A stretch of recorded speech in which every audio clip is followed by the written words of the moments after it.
What's up everybody, and welcome to the channel. In today's video, we're going to take a look at the 2024 Toyota GR Supra 3.0 Premium. This one's finished off in Stratosphere Blue. MSRP is $61,400. Underneath the hood of the 2024 Toyota Supra, you're going to find the 3-liter inline 6-cylinder turbocharged engine with 382 horsepower and 368 pound-feet of torque. This car weighs in around 3,400 pounds, is either paired to the 8-speed automatic or the 6-speed manual transmission. It's also rear-wheel drive. 0 to 60 time with the automatic is about 3.8 seconds. Manual comes in just over 4 seconds. Top speed is 155 miles per hour. The Supra also runs on a 13.7 gallon fuel tank, so you're looking at 23 miles per gallon in the city with 31 out on the highway for the ZF 8-speed automatic. Overall length is 172.5 inches with a wheelbase at 97.2. Width is 73, height is 55.1 inches, and then ground clearance is 4.7. You also get Brembo 4-piston brake calipers up front with a 13.7-inch rotor, and then single piston calipers in back with a 13-inch rotor.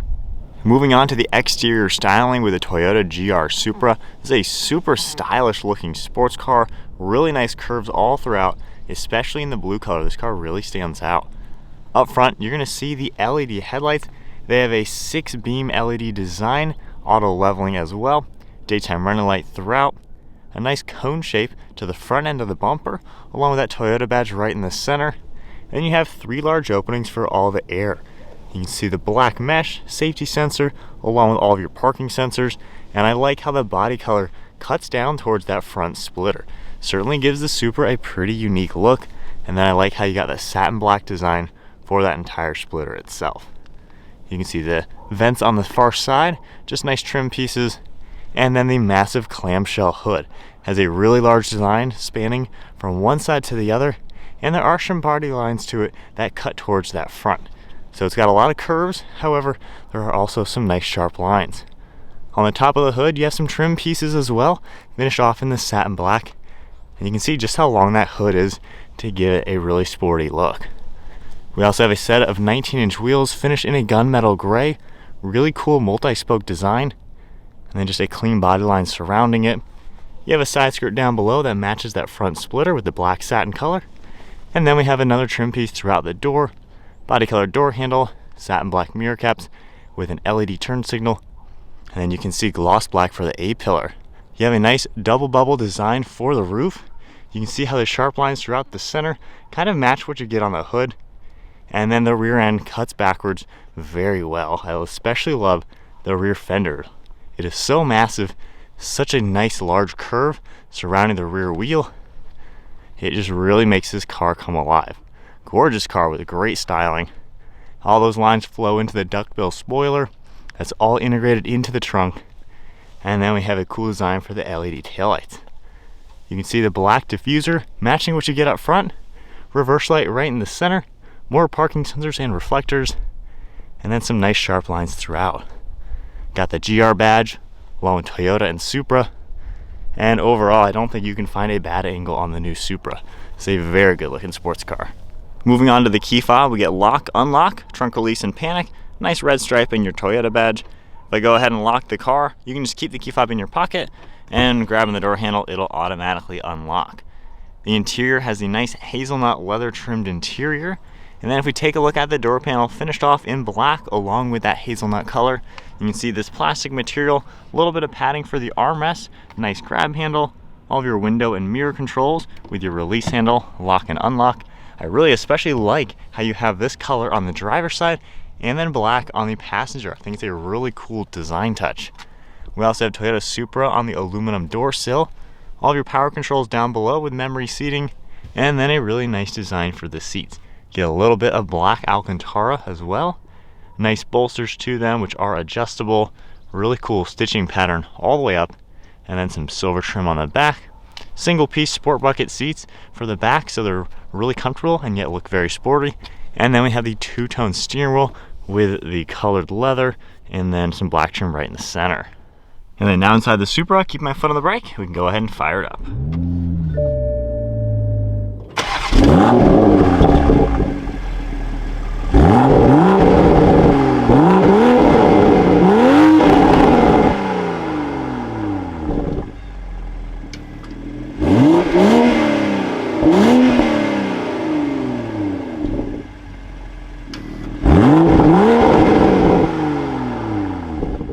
taking a look at the gauge cluster, we have the tach right in the center, along with your digital speed readout to the left.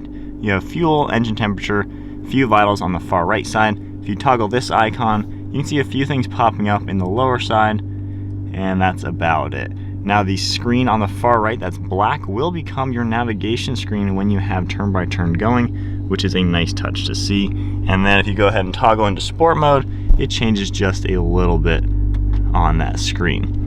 On the steering wheel, we get your Toyota badge right in the center, cruise control settings on the left with your forward pacing, of course your speed adjustment. On the right side, we have a few Bluetooth and audio controls.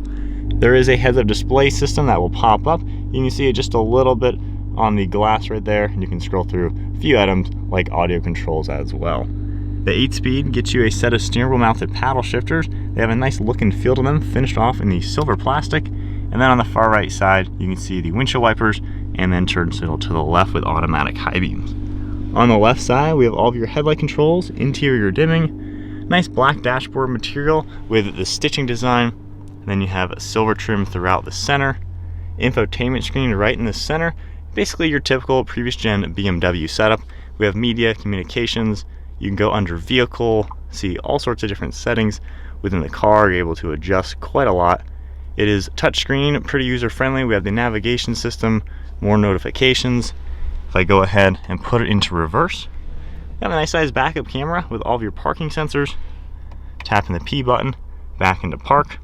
And then you can also configure the screen using the rotary dial. So we have a menu button, rotary dial. So pretty easy to adjust everything without always having to use touchscreen. So nice layout overall. Underneath that, we have air vents, hazards, some different shortcuts, and then all the climate control. Fan speed right in the center, all of your different zones, dual zone temperature. You're not able to sync it, however. Then we have heated seats, wireless phone charging down below with storage and some plugs, and then more of this color material. There's carbon fiber throughout the center, fading towards gloss black. That rotary dial, your sport mode icon, we have traction control and safety. If you tap this icon, you're able to configure quite a lot of that. We have an electronic parking brake, nice padded armrest along with cup holders, and then a little bit of storage down below, and then a pretty good sized glove box. One last look at the interior. Very sporty in here, especially with the two-tone. And once again, I love how you can see the brown color going around the driver, but not the passenger. Pretty cool design. Nice look at the seats once again. And then just a black headliner with controls up top for your dome lights. And then the mirror up in front will have garage door buttons underneath. Moving on to the trunk, you have a button on the key fob, also one on the door panel, and you can go ahead and pop this. From here, we just grab it, lift it up. You have a pretty good amount of storage space in the Supra. It is pretty deep and long, not as wide as some cars, and the opening is a little on the narrow side. However, you have the nice privacy cover, which you can easily remove. You can fit a golf bag in here, which is nice to see, and it does cut over towards the wheel arches. But overall, pretty good use of space for the Supra. And then there's grab handles up on top.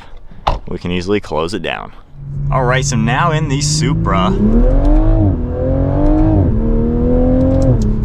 So if you're new to the channel, I own a Toyota Supra. I have a 2023 manual transmission. I used to own a 2020 automatic. So I have 3 years experience in these cars. Absolutely a blast to drive.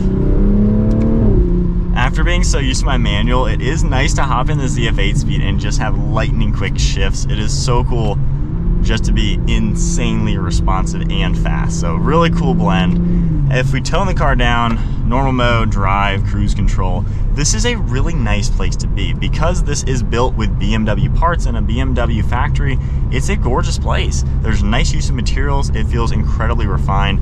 These seats are very comfortable, very nicely padded, and they support you really well. Visibility is pretty good. You can see nicely out of the front, out of the sides, all the mirrors. The windows are definitely on the smaller side, so you feel kind of like you're in a hunker down sports car, which is exactly what you're in. Over your right shoulder, not too bad, and then left shoulder, not too bad as well. So for being kind of that low slung sports car, it's really nothing crazy to get used to. The tech and all that works well, it's user friendly. I mean, just really can't complain. The ergonomics are good, armrests are in a great place. You can drive this car for hours and hours and get over 30 mpg in a sports car like this. So it's a really cool blend.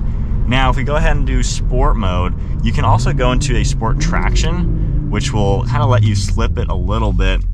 We'll see what it does. I'm sure it's going to spin a lot.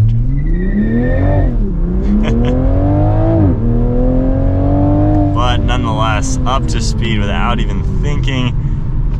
And the transmission is so lightning quick if you use the paddle shifters. This car's also underrated. They dyno closer to 400 wheel horsepower.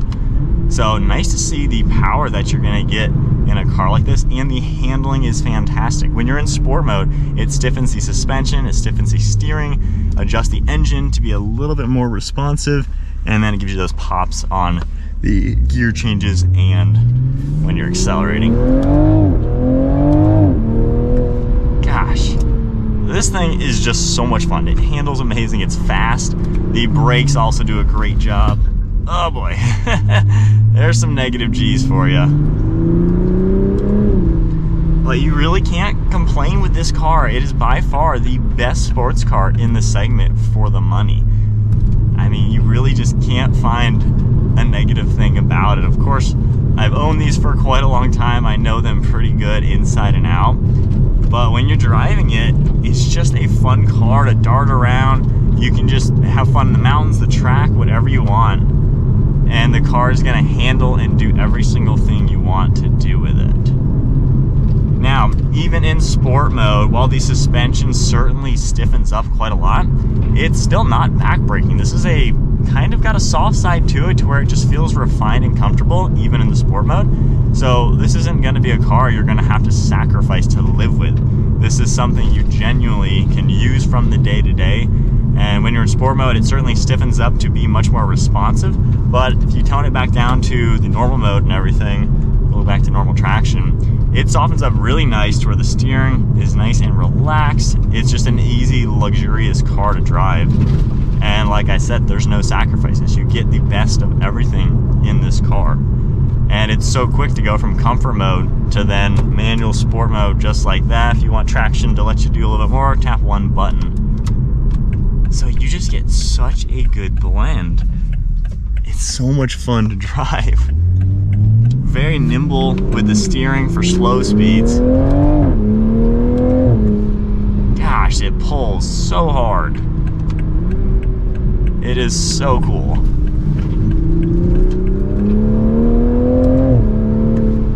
Coming up that steep hill, there are so many cars where that is a struggle.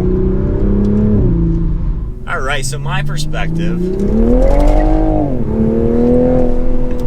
So obviously I have a ton of experience in the Mark V Toyota Supra. I got 3 years experience owning these cars. But realistically, I'm a fan of these cars because they speak for themselves. I'm not just a super fanboy because I like the car. I've driven everything. Obviously I do this for a living. I drive cars all the time. And the Supra truly does stand out as a great driver's car. And when it first came out, you know, it was like 55 to 57 grand generally. People thought it was expensive. Nowadays, you know, you look at a Nismo Z, it's a lot more expensive than this. A Dark Horse Mustang, a lot more expensive than this. So this is actually kind of a cheap car when you compare it to some other cars that have just now come out that are $8,000 to $10,000 more expensive. Realistically, when you option this, you could totally get it for under 60. My car was 58 grand, previous year model with the manual transmission. So for a sub $60,000 car, honestly, it's a bargain. It has everything you would want in just a nice, fun sports car. The fact that it's built with BMW, I think, is an awesome thing. If Toyota built this from scratch, it would be just like the Nissan Z, where it would just be a basic interior and you wouldn't have all the adaptive stuff, all the cool features that makes this car comes alive. If it was just a Toyota, it'd probably maybe have a V8 in it, which would just be heavier, not as responsive, and nowhere near as fast. This B58 from BMW, you slap a tune on it, downpipe, you're talking about a 500 wheel horsepower car. So honestly, this thing is amazing. The engine itself is incredibly robust, so responsive, and it keeps the inline 6-cylinder alive that the Mark IV Toyota Supra was kind of famous for. So this gives you so much of what we loved in the old car, and then in the new car now, it gives you the modern refinements. It's a nice place to be. The fact that the suspension, the steering, the engine tuning, the exhaust sounds, all those change with the drive mode is fantastic. It handles so good, even in the stock configuration. It just takes the turns. It's so buttery smooth. You gotta really push the car. Gosh, the ZF 8-speed is so responsive. It's so much fun. And if you do want the 3 pedals like my own car, you know, rolling through the gears in this car is awesome. Toyota completely rebuilt the manual transmission for this car, and it is incredibly notchy, incredibly responsive. Feeling the way everything works, it is so much better than a BMW shifter. Almost as good as a Porsche manual, I think. It is a really good manual transmission. So there's not really anything to hate. Only thing to hate about the car, stock configuration, windows down around 50 miles an hour. You get the worst wind buffeting ever. It's awful. Nobody at Toyota ever drove this car with the windows down. I don't know how they missed that. But you can get aftermarket pieces to fix that, and you can get them on our website, roadsterspeed.com. We sell a ton of car parts for the Toyota Supra. Obviously, I've owned these, and we have so many items for these cars if you're interested. But there's not really negatives about it. It is the perfect blend of a luxury GT car on cruise control now, comfort mode. You can just rack up miles, getting good gas mileage, you're in comfort, you got all the tech, all the things you need. But then you want to rip on a little bit, sport mode, manual mode, sport traction control, and now you can do donuts, burnouts, drift this car easily, power out of any turn, the brakes do what you need to do. You know, there's not much else to say. And I know I might sound like a fanboy, but here's the thing. When you drive this car, it speaks for itself. You drive this car, you're not going to find something at this price point that can do what it can do, especially on the new market. You hop into a Nissan Z Performance, which is going to be about $6,000 cheaper. It feels every bit of $6,000 cheaper. It doesn't have anything that this has to offer as far as the refinements, the performance, the handling, all those good things. Then you hop into a Nismo Z, which is very on par. You're going to pay $8,000 more. So, not really much to compete with two-seat, two-door cars. Performance-wise, this is kind of on par with a Cayman GTS, which is about $95,000. So, it's kind of in a league of its own at the price point. And when you drive one, when you push it, and you feel the experience, feel the power, the performance that it has, and the luxury side, what's not to love? So that is about it then for the 2024 Toyota GR Supra. I love the color combo. This interior is super cool. I especially like how we have the brown on one side and not on the other. Everybody in other reviews keeps saying Toyota forgot to do that on the door. I think they did it intentionally. It gives you a cool like cockpit feeling. So I like the little touch with this custom interior. But that is it. Hope you enjoyed the video. If you did, give it a thumbs up. Hit that subscribe button to stay tuned for plenty more content. And I'll see you all in the next video.